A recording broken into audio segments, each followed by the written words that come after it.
Everyone talks about India's IT giants like Infosys, TCS, Wipro, and HCL Tech. But what if I told you the real growth engine of India's digital economy is actually much smaller, leaner, and moving faster? I'm talking about mid market global capability centers, and Karnataka has just been crowned the epicenter of this revolution. Today, KDEM and Zinnov unveiled the Karnataka Mid-Market GCC Report 2025, and the numbers are a wake-up call. Karnataka now houses 230 plus mid-market GCCs, nearly half of India's total footprint. They employ 74,000 plus professionals, delivering global product ownership in AI, cybersecurity, cloud, and digital platforms. And here's the interesting aspect: these centers are maturing 1.4 times faster than the national average. Unlike large GCCs, which often act like slower ships, mid market GCCs are lean and agile, delivering faster cycles of innovation and global mandates.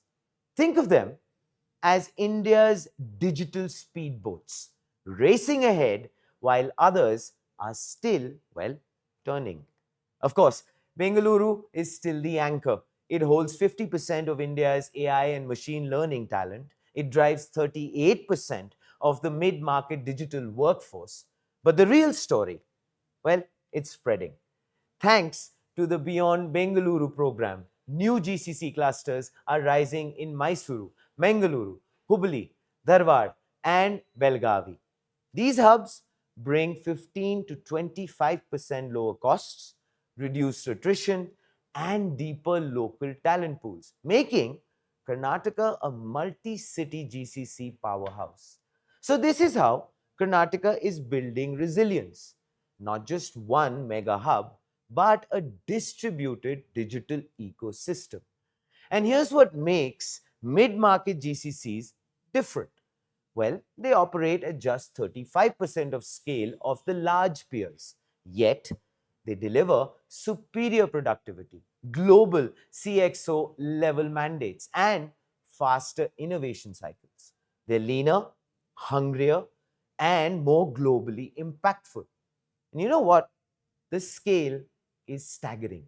These GCCs already account for 27% of India's ecosystem and are on track to drive a $100 billion opportunity by 2030. This isn't just about call centers. This is about Karnataka shaping the next generation of global AI, product engineering, and cybersecurity innovation. Karnataka's roadmap is crystal clear. Add 500 new GCCs by 2029, create 350,000 jobs, generate $50 billion in output. Simple. By combining policy, vision, courtesy, which is the GCC policy 2024-29, the talent density, thanks to Nipuna Karnataka skilling, and the Beyond Bengaluru playbook. Karnataka is positioning itself not just as India's GCC hub, but as the global headquarters for mid market innovation. So here's the question: will these mid sized GCCs remain the unsung heroes of India's digital transformation? Or will Karnataka's model become the blueprint for the world's next wave of innovation hubs? Either way, one thing is certain: the future of global capability centers is being built right here in Karnataka. And of course, joining us today to decode this are two leaders at the heart of this story. Please welcome a builder of Karnataka's digital future, Mr. Sanjeev Kumar Gupta. With 27 years across government, Microsoft, IBM, and Accenture, he turns big visions into working reality. As CEO of KDEM, he is powering Beyond Bengaluru from Mysuru to Mangaluru. So opportunity travels to talent the man championing Karnataka to lead India's $1 trillion digital economy. And I say it again, Mr. Sanjeev Kumar Gupta. Also, please welcome very warmly the strategist leaders call for clarity with heart, Miss Namita Adavi. Over a decade advising Fortune 500 GCCs, she blends sharp strategy with customer centered storytelling. She builds capabilities, aligns OKRs, and helps captive scale with purpose across India. Head of Zinnov's India GCC practice and a trusted voice in the ecosystem. Please put your hands together for both these leaders, Miss Namita Adavi and Mr. Gupta. Welcome to the show. From the policy, I remember, in the report, it talked about were there any other factors that you wanted to incorporate as far as the mid market GCC definition was concerned? Before, obviously, we move on to the next aspects. I think if I take up this question here, we picked up the definition what is being standardized in terms of picking up 100 million plus to $1 billion organization. And when we factor this part, we differentiate between a non-mid market versus the mid market companies as well. Sure. It's just mid-market. And that's the reason that you see the number 1.4x, how it came up. It came up while analyzing the non-mid-market GCCs versus the mid-market GCCs. That's where the definition was spot in. Fair enough. So, of course, we'll now start off with the fact that, and this is great news, Karnataka now actually hosts 230 plus mid-market GCCs, nearly half of India's total, employing 74,000 plus professionals. And what is actually very encouraging is that it's maturing 1.4 times faster than peers nationwide. So these centers specialize in AI, cybersecurity, cloud, and product ownership. But the question is, sir, and Namita, what makes Karnataka's ecosystem so uniquely suited for mid-market GCCs to scale faster than the national average? I would like to start off with Mr. Gupta, and then I would like to come to you, Namita, from the Zinnov point of view. Sure. Thank you. Thank you for, first of all, appreciating what Karnataka is leading in the mid-market GCC space. Yes, I really appreciate that. I think it's a history of the work which has been done by the ecosystem players for the last 3 decades, precisely, and in which the stronger ecosystem has been created in the Karnataka GCC attraction power. Now, leading to what? Mid-market wants a faster. Mid-market GCCs wants the technology products to be sharp to create a revenue output for them quickly. The talent is available for that. Fortunately, the things have been moving in such a direction today that if you pick up the deep tech talent, you pick up the cybersecurity, AI, ML, cloud computing, etc., data science, you will find the largest talent base in India is in Karnataka. And that's a second one is the policy environment of the government of Karnataka has been putting forward from the erstwhile IT policy to the startup policy to ER&D policy, and now became the first state for GCC policy, right? In which we also design new concepts onto this. The partner ecosystem with partner organizations like Zinnov and service provider organizations, etc., creates a very viable ecosystem for us to attract more GCCs. Last but not least is how do you create those infra available for them? How do you create the quick supply of the for this? How do you create a leadership environment to hire quickly onto this role? So today, if you see, right, the almost 40% of the global leaders operating from here in Karnataka are women leaders. Or tell me one state where you can find great numbers of this kind. So the mid-market GCC becomes, oh, I can do my quick operations. In fact, there's a company who started operations. They worked in 90 days. They were up and running. This is the level wonderful. That is genuinely very encouraging. Yeah. Yeah. So just if I could add to that, and not too much to add because I think most of the pointers are covered. Obviously, most organizations have followed the talent model. And so I think it is testament to the quality of the talent that is available in Karnataka. But the other thing that I think the state and Bangalore specifically, but the state in general has done is it's created early mover advantage, and partnerships are part of it. Of course, Sanjeev, thank you for calling out Zinnov, but even the massive ecosystem of services organizations, startups that are based here contribute to that growth, right? So I think that's the only additional in addition to policy and talent. that I would probably add as a pointer. Wonderful. Let me Actually, what let me was just what? let me double click on what Namita just said. The Yeah. Please, startup please. innovation ecosystem is very, very important with respect to looking at the mid-market GCCs. Not only this, the non-mid-market GCCs also look at startup ecosystem. Unfortunately, Karnataka is the leading state in terms of the ranking of innovation, be the Hmm. tech cluster world, be the innovation happening on AI, innovation happening on data science in cloud and cybersecurity. That attracts really GCCs to say, quickly I can adopt some solutions here Sure. and make my business better. Yeah. You know what was actually my little takeaway from that, Sanjeev, was the fact that when you just mentioned that there was a company, and if you're comfortable with that, I would love to understand the name of that company, because that just gives a huge sense of confidence to a lot of the new GCCs wanting to come down and set up here in India. That it's only just a 90-day period, which is hardly anything. And I think to me that also talks about the policy and the ecosystem, which is the advantage. Karnataka was the first state to roll out a dedicated GCC policy, 2024-29, which Yeah. combined with the Beyond Bengaluru initiative, new clusters in Mysuru, Mangaluru, Hubballi, Dharwad, and Belagavi are actually now attracting disproportionate GCC investment. So, how has this policy plus cluster approach changed the growth map for GCCs, especially beyond Bengaluru? Because I think that is probably at the heart of this entire momentum.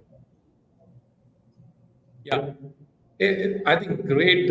Thank you for asking this question. It's a very emotional question as well for me. The Yeah. reason being because the hub of innovation, the hub of GCCs, the hub of R&D is in Bangalore.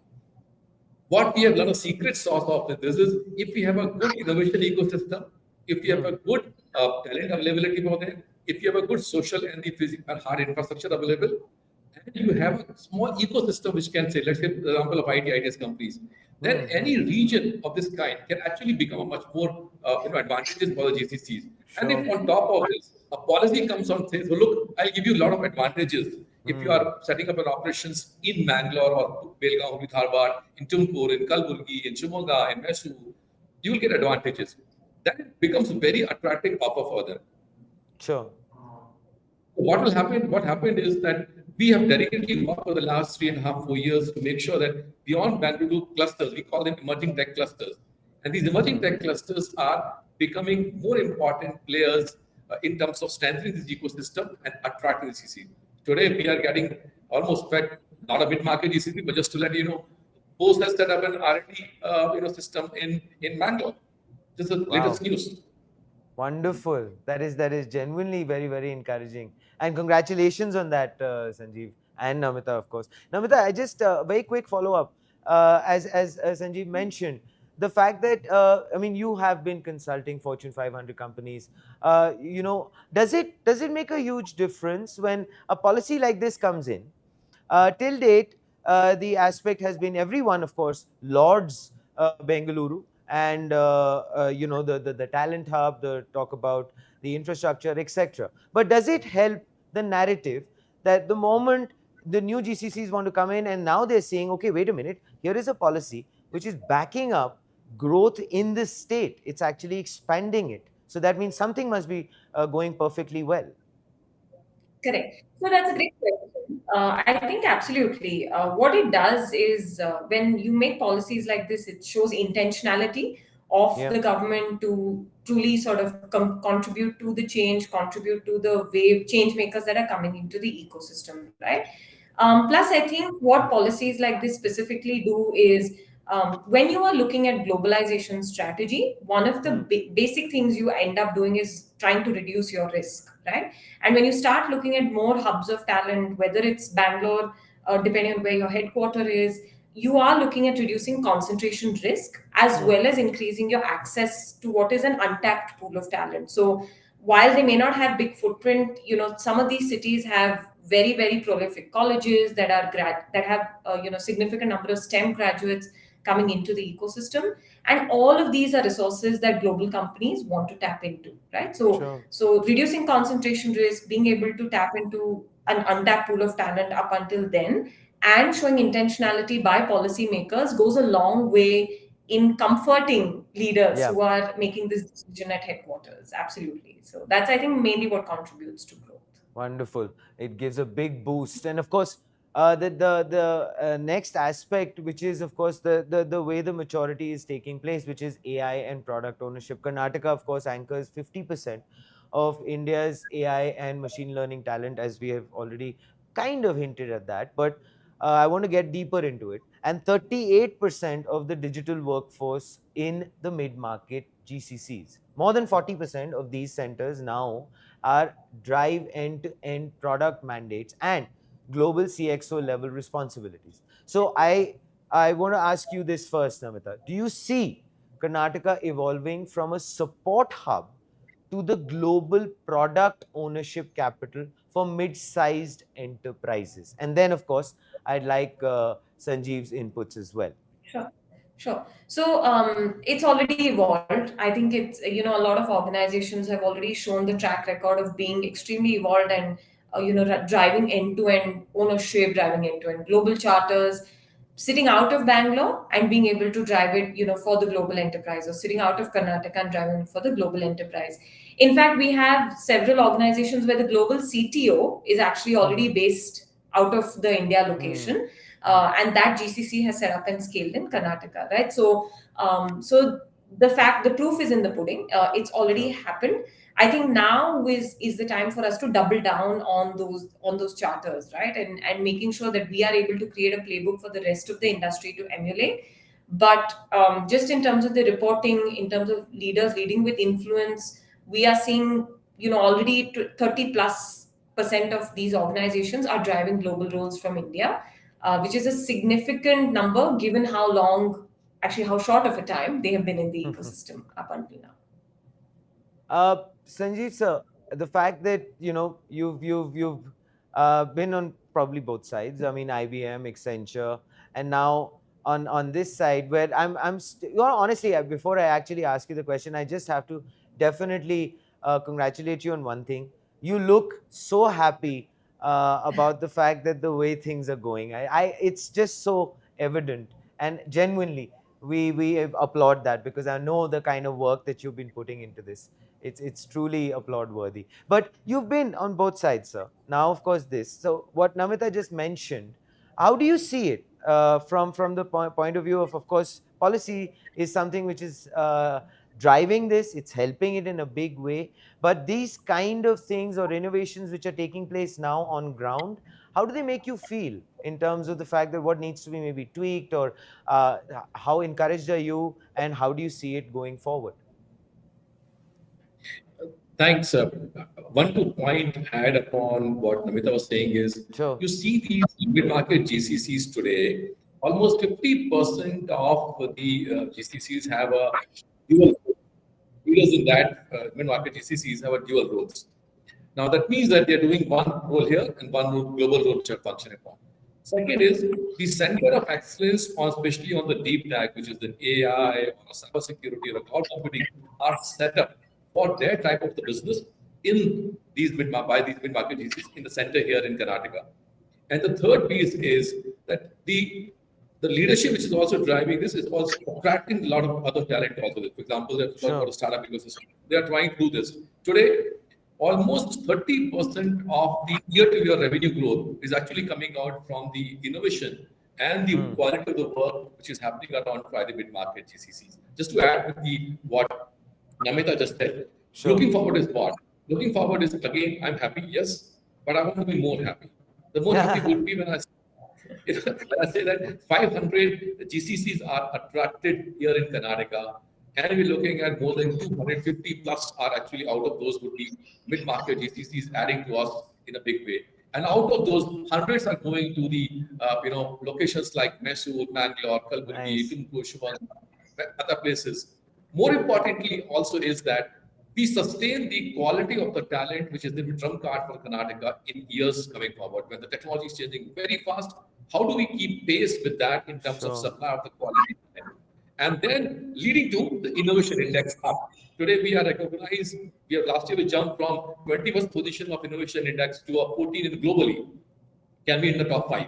Yes. Because if we increase the quality of the talent, take up the growth engines in emerging tech clusters, innovation index up, and then attract the GCCs together, I think we will be able to do this to the roadmap that we see in future for us.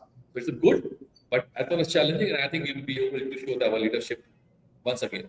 I like the fact that Sanjeev, that fire is still burning and is burning bright, and I'm sure it's going to be onwards and upwards. But talking, of course, about talent, this is what actually brings me to this thought, which is the talent transformation with initiatives like Nipuna Karnataka skilling and a high density talent ecosystem, which we have all acknowledged. GCCs here are actually building expertise not just in operations but in AI first innovation mandates. So, to you, how are you ensuring that Karnataka's talent doesn't just serve global enterprises, because it's very important, and it starts to lead their innovation roadmaps from here? So there are two things that we have, doing very differently. One is about the talent sharpness. So what we're trying to put together is that if the industry can guide us in terms of the talent requirement, fair enough. But the second is what type of skills are required in that talent. And third Sure. is what type of content and curriculum should be given as a training to the resources here, which can be productive in the business environment for them. These all things when we shape up together by the advice of the industry, and the government has come out with a program called Nipuna. Under the Nipuna program, what we do is no questions asked in terms of what is the content, what is the curriculum, what is the certification. It's an industry designed requirement, industry design skills, industry designs content, curriculum, certifications. We enable this part in partnership with industry and fund this to some extent from our side to ensure that the quality is available for them. Now, this training program can be done by the industry, or the training program can be done by the industry-defined third-party vendors as well. Sure. Industry can also work with the academic institutions and take this benefit. So we have completely come out from the perspective of what we say is the right curriculum rather than saying what you say as the industry. We respect that and just move forward on those delivery part of it. So we are very agile in terms of shifting the demand, shifting the tech, shifting the content and curriculum quickly rather than waiting for academic councils of the colleges, etc., to look and review that. So that's the first part of it. The second part of it is the center of excellence that is coming up in the state of Karnataka. There are 21 center of excellence of every kind that you can pick up. And those are like world premium institutions like ISC, IITs, all these have set up, IMBs, have set up in partnership with government and industry, the center of excellence. What they're doing is very cutting edge technologies are being built up in the center of excellence, attracting some very sound, great entrepreneurs, innovators to come and join this center of excellence and start looking at the delivering the right product. New tech, new skills. How do we create those new content as well for the training part? So the center of excellence becomes like a hub of a growth engine for us. And under the recent program of the LEAD, Local Economy Accelerator Program, now we are shifting this gear towards emerging tech clusters. Saying, let's take the center of excellence now there. Let's take the industry there. Let's bring the talent which is much more sharpened onto this. So for me, if I see the perspective that these are two different models on which we are trying to approach, we have a strength here, will deliver a much faster results than what industry wants from us. I think it's just a lot of forward thinking that's probably gone into this, and I genuinely want to congratulate you on this. Namita, with these places, with these factors in place, like from the talent point of view, from the infrastructure point of view, from Beyond Bengaluru point of view, I want to come to you with global competitiveness. 65% of new GCC setups in India since 2023 have actually landed in Karnataka. The state offers a 15 to 25% cost and attrition advantage in tier 2 hubs. So while Bengaluru provides unmatched density in digital and AI talent, as Sanjeev also just talked about, and you've also mentioned, how do Karnataka's GCCs stack up against global hubs like Silicon Valley, Dublin, or Shenzhen, especially when it comes to speed of scale and innovation? Got it. So, absolutely. I think stack up, or would it be the right forum to say they probably do better in Bengaluru and in Karnataka?